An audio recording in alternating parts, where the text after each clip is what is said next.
And now the last speaker before coffee break is getting to more statistical analysis. Actually, it was also statistical analysis of generalized additive models you showed here. So it's also with visualizations. It's also interesting that actually you can hide some really complex statistics and shows a nice picture that everyone understands. So it's also because if you had shown the models with parameters without the plot, no one would have understood it. But yes, now Māra Delesa-Vēlina, who works at our institute, will speak about aging, also the age and the issue that we have been discussing from some aspects today. And she will speak about biological age as a tool for communication and visualization of risk.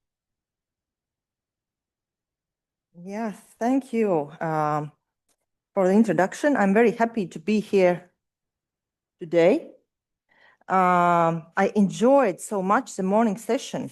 You know, there's this expression that Vulg reminds us sometimes, which was actually certainly someone else who said it, that we are standing on the shoulders of the giants.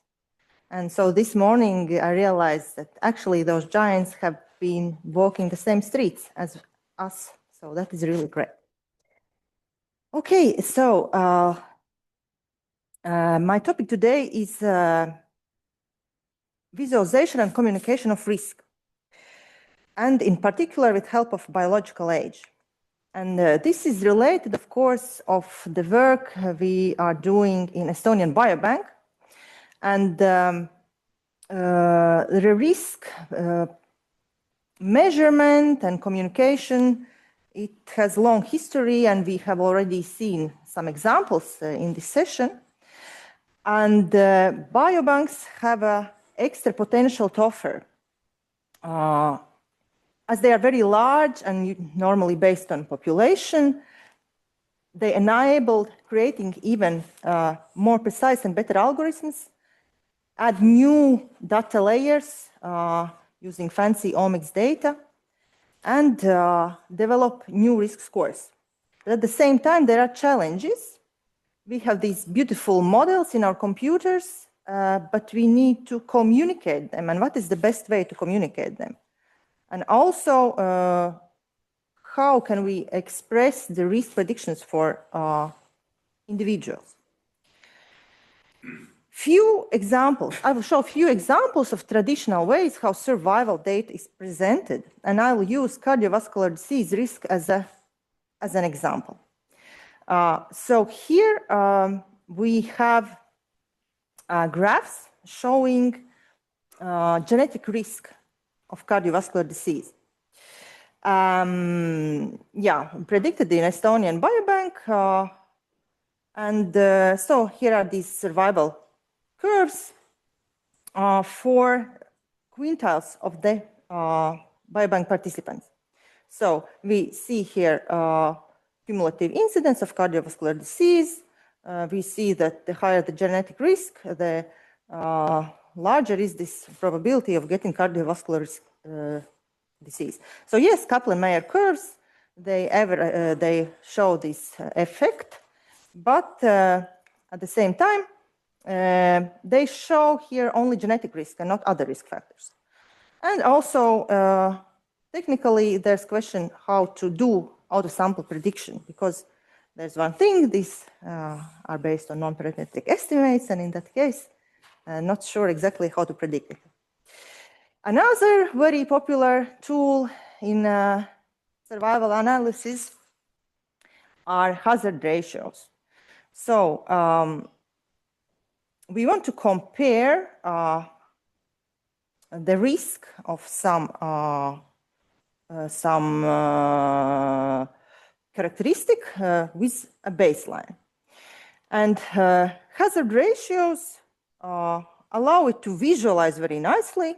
If I explain you that hazard ratio larger than 1 is something bad and hazard ratio smaller than 1 is something good, then you can see that in the worst situation for cardiovascular disease risk are men who are in have this highest genetic risk score.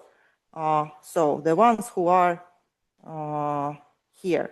So these kind of hazard ratios are nice that we can adjust them also with other risk factors. So you see some of them here. Body mass index, smoking, cholesterol. But at the same time, okay, we can say that larger than 1 is bad, but how exactly understand what does it mean if your hazard ratio is 2.5? It's not so easy to explain. And the last one, here are cumulative incidence estimates from Cox model adjusted by genetic risk adjusted by some other covariates.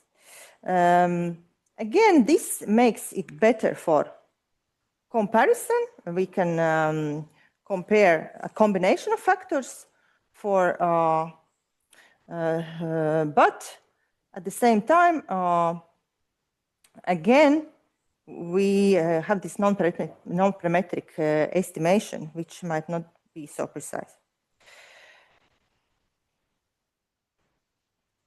So one alternative idea which came out is maybe there's another risk measure which can be used, biological age. So what do we understand by biological age? At this point, we can say that it's a concept that measures the overall bodily function and health status of some individual compared to a population, or we could say average individual of the same age in the population. And so what kind of health status we trace, that will determine what kind of biological age estimate we acquire. We could have like general biological age, or we could look at something like heart age or brain age, depending on what outcome we are studying. And today I'll focus on general biological age. These kind of models are not absolutely new. They are around since some time.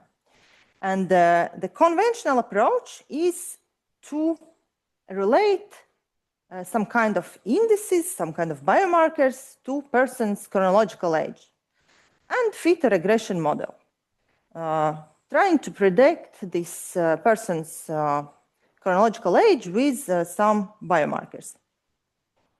And then if we have this usual linear regression model, then we can define biological age as the prediction from this model. So here you see one example of some subset of Estonian biobank fit. And on x-axis, we have the real age.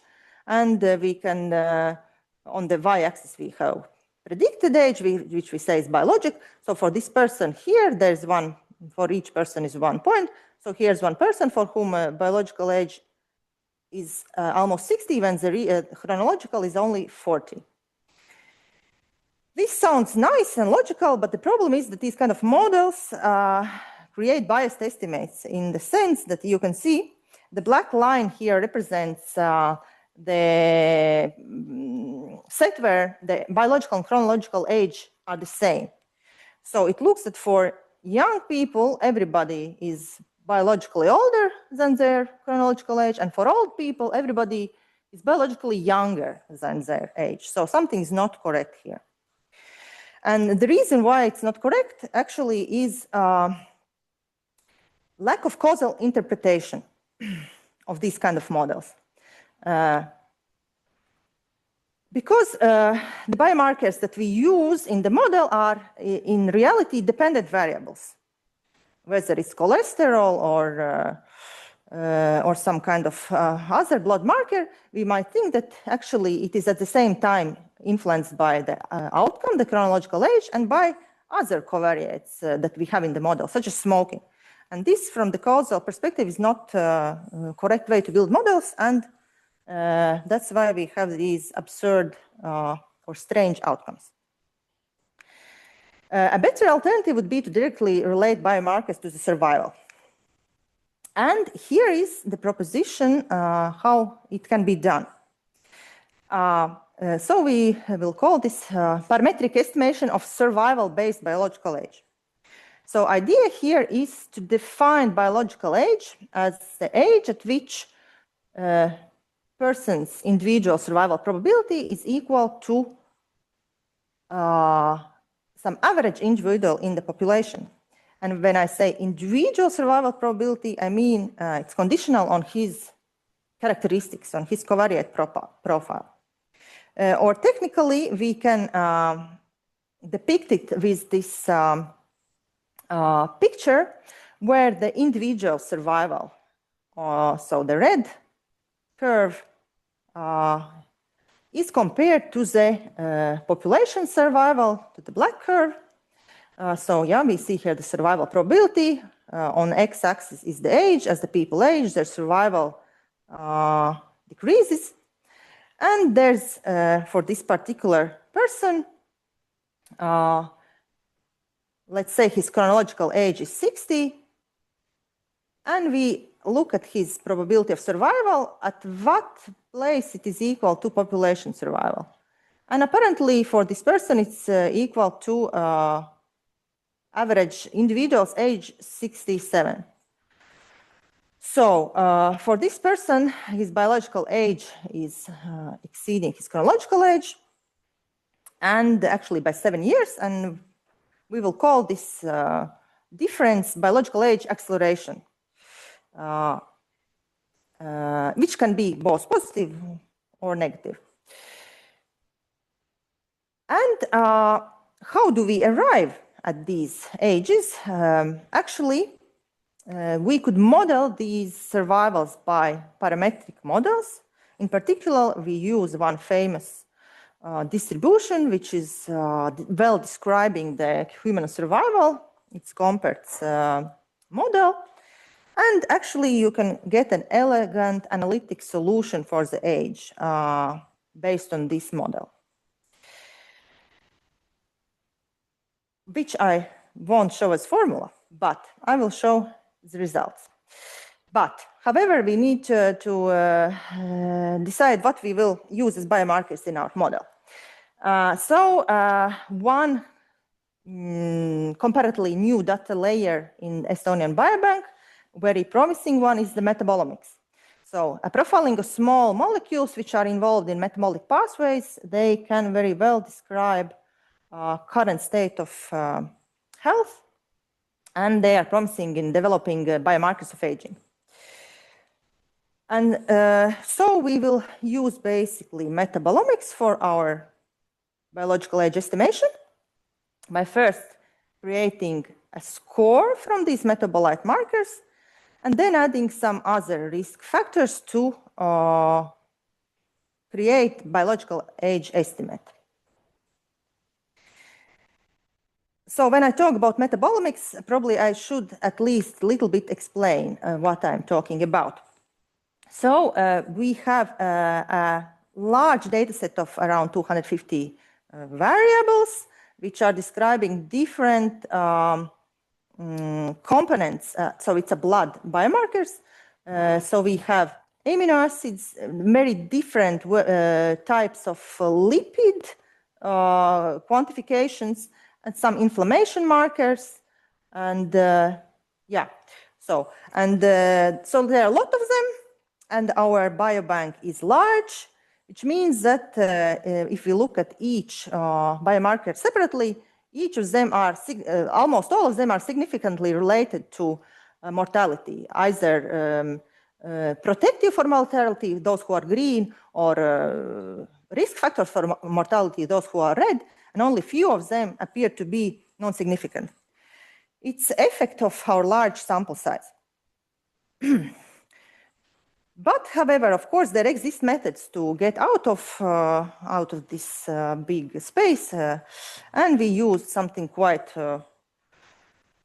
we would say, simple, called stepwise regression to select 17 biomarkers and create a biomarker score by putting them all together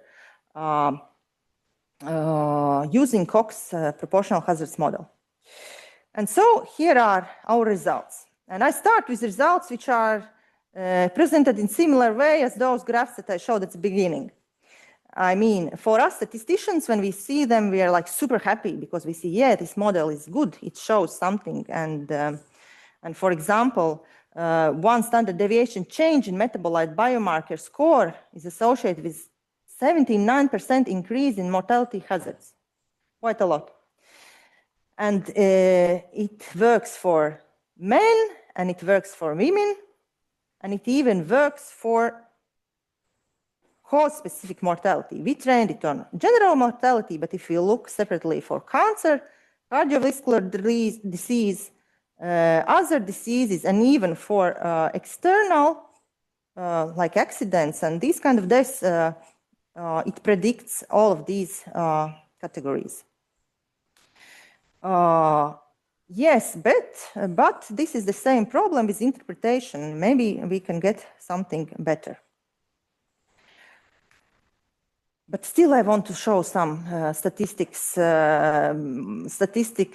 classical plots, survival plots, yeah, which shows that the NMR score really helps to discriminate between survival. So, for example, if we look at men, we can have a look. On average, what's the probability to survive up to age 55 for men? And we can compare these curves. So this violet curve describes people who have the worst NMR score, 1% of men who have the worst NMR score. So their probability to survive up to age 55 is around 45%. And when we compare them to like most people, most men, which is here defined as 60% men who have better scores, their probability to survive is 97%. So we see that this thing is very well predicting the mortality. These metabolites are predicting mortality well. But still, this is average. This is average for people of this age, but we don't have any other covariates here which would distinguish other things other than metabolites. So let's go to biological age model. So we take this score and we take some other risk factors such as smoking, education, and BMI, and also prevalent disease status at joining the biobank and donating the blood. And we get to the biological age estimate. So this is already the result. A result showing just a visualization of relationship between chronological age and biological age. So what we see here, we have divided the data set in two parts. For the older cohort was used for older people who joined biobank in these years was used for model discovery, and the more recent joiners were used for validation. And in both cohorts, we see that first of all, this biological age is now symmetric, more or less symmetrically distributed around the chronological age. Of course, with some exceptions, especially in the bad part. And the colors indicate like what percentage of data set we have in all of these regions. Like for example, for 50% of our data set, this difference is in these not so big from the chronological age. And so for every person, we can find him in our data set and have a look and put him on the map, how he looks on maybe in comparison to others. That, for example, for this person here, he has his chronological age 44, but he's kind of in the good side, and his biological age is only 36 here. Or we can have a look at some other person who is maybe more on the bad side, whose chronological age is 74, but biological age is more than 80. And again, maybe some extra proof that this works is when we have a look at each age group, people grouped by their chronological age in 1 year bins, then we see that consistently at the age, if we have a look at a person's status at the age of our follow-up, age of the study, the seized people, the red ones, have higher biological age than those who are alive. So basically, those who were at the beginning of the study evaluated with higher biological age also are more likely to be dead at the end of the study, even they have the same age group. Okay, and so, well, the question is now, how do we present it? In what else way can we present it to persons? So we could give them their biological age and makes them very happy, or maybe makes them very shocked. Or maybe we can just go back now one step and see how this biological age is related to our risk factors that we were including in the model, or maybe some other risk factors. So what we are doing here, we are kind of estimating the impact of different covariates on person's biological age. Technically, it was done by regressing the biological age estimate on our covariates, which are presented in this picture. So, for example, 1 year of biological age acceleration, speaking with statisticians' numbers, is increasing mortality hazards by 17% or 12%, depending on gender. Or maybe it is more likely to understand, a person is more likely to understand if we say it in a different way. We can say that smoking is associated with 7.2-year increase in one's biological age.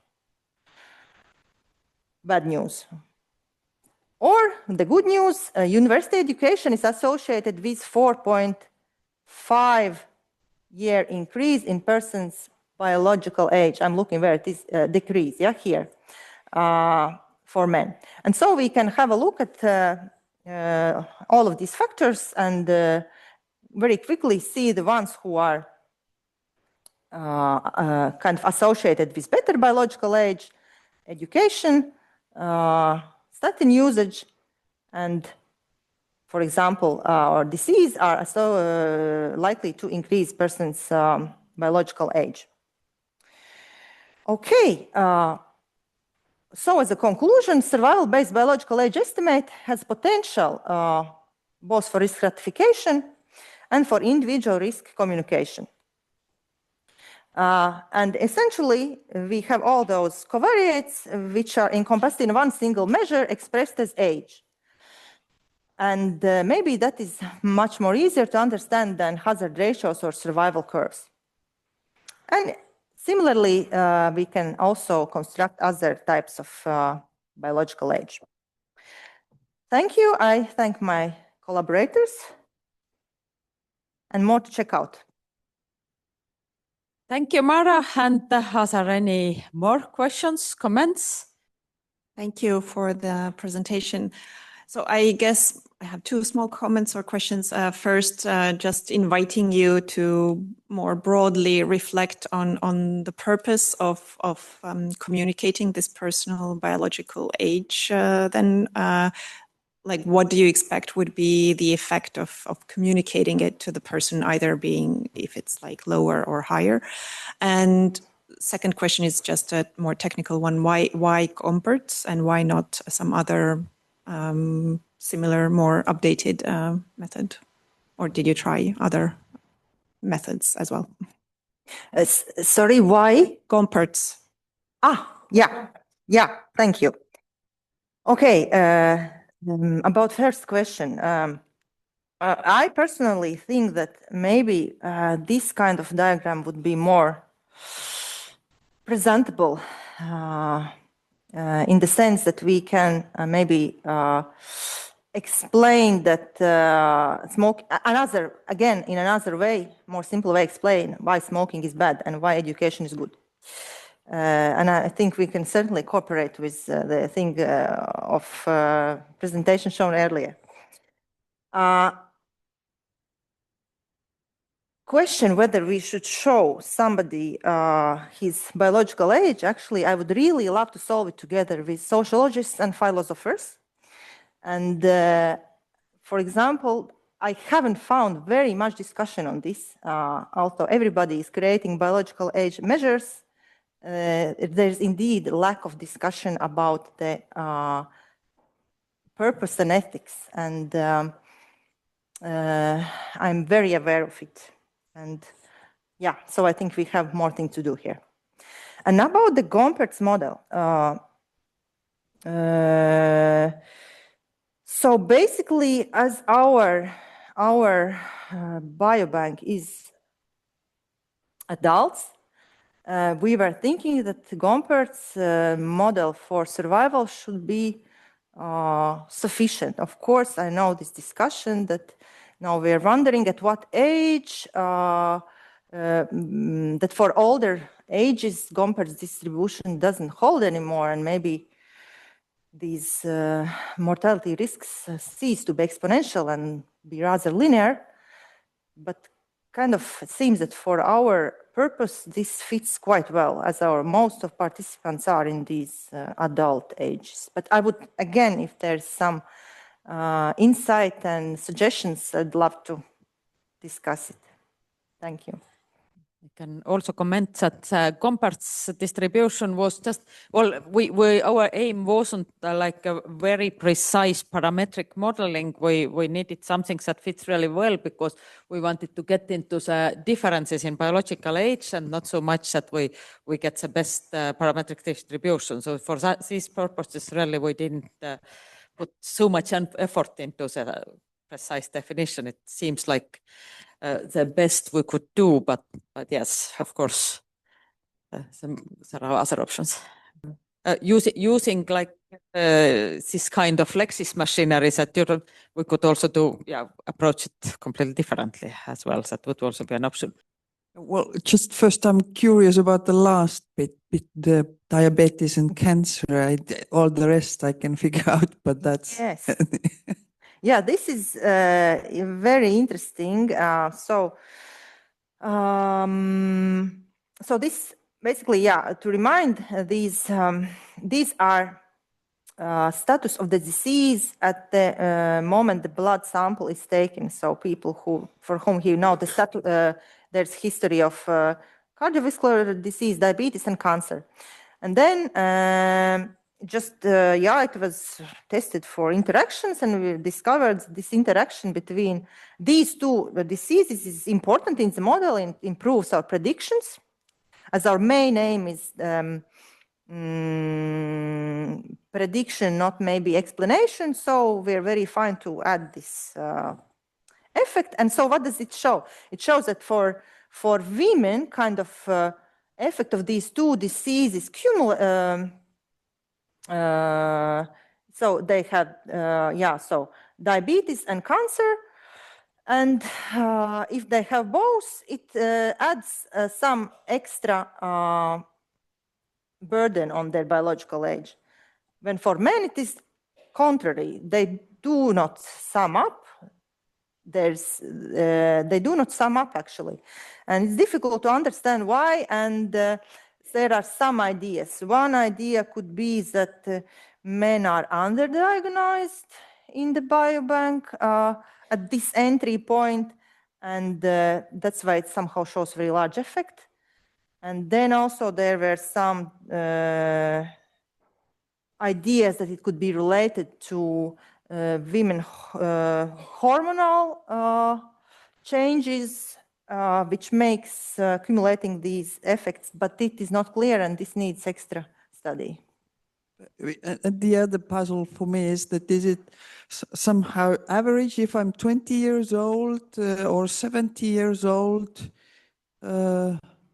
Actually, by calendar, how does it work? Then probably it couldn't be the same, or Yeah, actually, there we don't have this